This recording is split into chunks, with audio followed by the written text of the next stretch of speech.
Est-ce que vous êtes des fans de séries pour ados? Est-ce que vous adorez la science-fiction? Est-ce que vous adorez les séries où les ados se foutent sur la gueule? Et les trucs trop bizarres et dégueulasses dans les bois? Non? Aussi.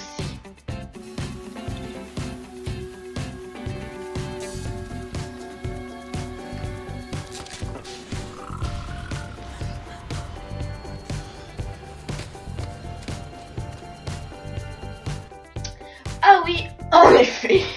Enfin bref, si vous aimez tout ça, la série 300 est faite pour vous. Les 100. Vos 100. Les 100, c'est un public. Ouais, oui, voilà, c'est bien.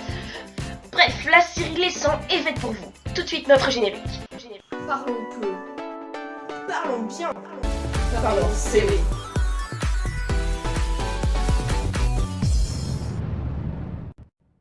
Bref, vous l'aurez compris, pour ce premier épisode de The Game of Series, nous allons vous parler de la série Les 100.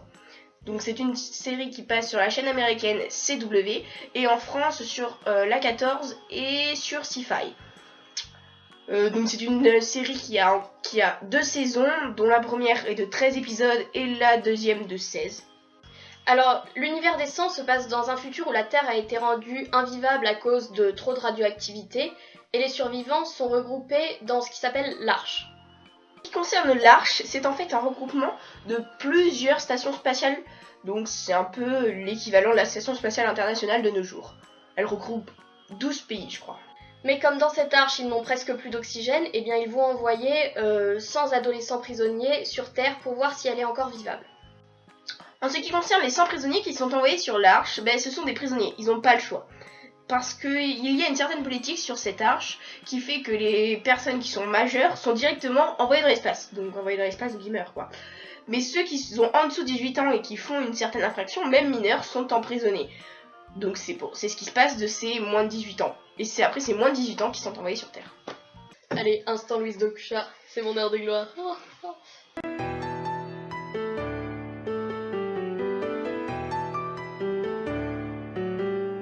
Il faut savoir que cette série a été tirée d'un livre de Cass Morgan qui s'appelle Les 100 aussi, et celui-ci donc est le 2e tome. L'héroïne de la série est Clark Griffin. En gros, elle va vite s'imposer comme le leader du groupe grâce à son intelligence, sa débrouillardise et le fait que ce soit une fille, ma gueule. Alors, il y a aussi parmi les personnages principaux Abigail, dite Abby Griffin, qui est la mère de Clark. Elle est sur l'Arche, c'est un médecin et c'est elle qui est l'instigatrice du projet des 100. Finn, c'est un petit peu le playboy de l'histoire, le rebelle, celui à qui on n'adressera jamais le premier rôle. Et pourtant, on sait dès le premier épisode que ce sera le love interest de Clark. Alors Bellamy est le seul majeur parmi les 100 parce qu'il s'est infiltré parmi eux pour pouvoir protéger sa petite sœur Octavia. Et dès le début, il va vouloir prendre la place du leader, sauf que il va se faire démonter par Clark parce que c'est elle qui a toujours raison. Voilà. Octavia, c'est la petite sœur de Bellamy. Elle tient son nom de la sœur de Auguste, le grand Auguste de l'Empire romain, parce que Bellamy voulait déjà à 7 ans avoir le melon comme un empereur romain. Mais oui. Et Octavia va être un peu le lien entre les Grandeurs et les 100. Ensuite, il y a Jara qui est le chancelier de l'Arche. Lui, il a un fils, Wells, qui est parmi les 100, mais tout le monde s'en fout de Wells. Et enfin, il y a les Grandeurs. C'est pas un personnage à proprement parler, c'est un peuple. Et donc, c'est un peuple de terriens. Pour ceux qui le font en français, c'est les terriens, c'est pas les Grandeurs. Désolé. Mais c'est un peuple qui a survécu aux attaques radioactives et donc qui vit toujours sur la Terre. Mais ils sont pas vraiment très bons. Non.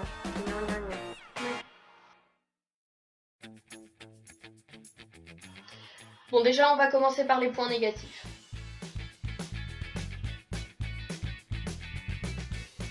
Qu'on se le dit, c'est une série simple. Ado Contre adultes. Humain Contre Grandeurs. Ensuite, Clark et Bellamy ont le pouvoir trop facilement. Comment dire, l'AVF est au sang, ce que le micro-ondes est à la gastronomie. Un gâcheur de plaisir. Non mais c'est vrai quoi, la VO des 100 est juste amazing man. Tac. petit accent, un petit truc qui fait que Clark est Clark. Et non, une certaine voix de Disney Channel, ça m'énerve ça, moi. Ça, moi. Moi. Ça va, on a compris, ta gueule. Qu'on se le dise de vous à moi, c'est quand même un monde assez original. Ben c'est vrai quoi, c'est la Terre sans être la Terre. Ben oui, c'est après une guerre radioactive, donc ça change le décor. Normal. Et puis le côté où c'est dans l'arche et que c'est spatial, est-ce que vous avez déjà vu une série spatiale aussi connue? Si vous la connaissez, ben dites-le nous, parce que moi j'en connais pas. Il doit y en avoir, hein. Je vais me faire baiser à ce niveau-là. Tu vas te faire baiser. À propos de la radioactivité, la série combat la radioactivité, ce qui en soi n'a rien de vraiment original, mais elle la dénonce de manière plutôt originale, ça par contre. What? David, arrête. Oui, alors je disais, c'est original de dénoncer la radioactivité comme ça, parce que c'est pas ils arrivent sur la Terre et puis c'est radioactif et ils meurent. Parce que sinon déjà il y aurait pas d'histoire. Et ensuite parce que ça traite la radioactivité, mais d'une manière plus subtile en gros. Voilà. Et puis quand on analyse sérieusement cette série, on voit qu'elle a quand même un bon rythme. Merde, ça se passe jamais comme on le voudrait. Jamais. C'est pas tout rose sur la petite prairie. Non, c'est pas l'esprit décent ça. C'est vrai.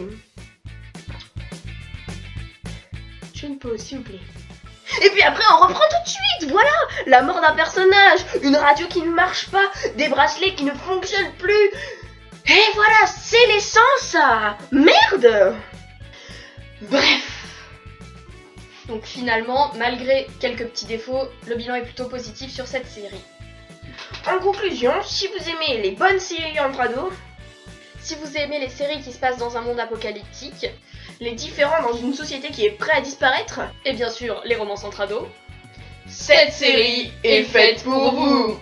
On se retrouve la prochaine fois pour un petit écran sur la série Règne, où règne le destin d'une reine. En français quoi, on le connaît. Donc si vous connaissez pas, venez voir pour découvrir, et si vous connaissez, venez voir quand même pour donner votre point de vue. Enfin comme vous voulez quoi, voilà. Et puis oubliez pas un petit like. Oh, t'es sérieuse là? Encore? Ouais.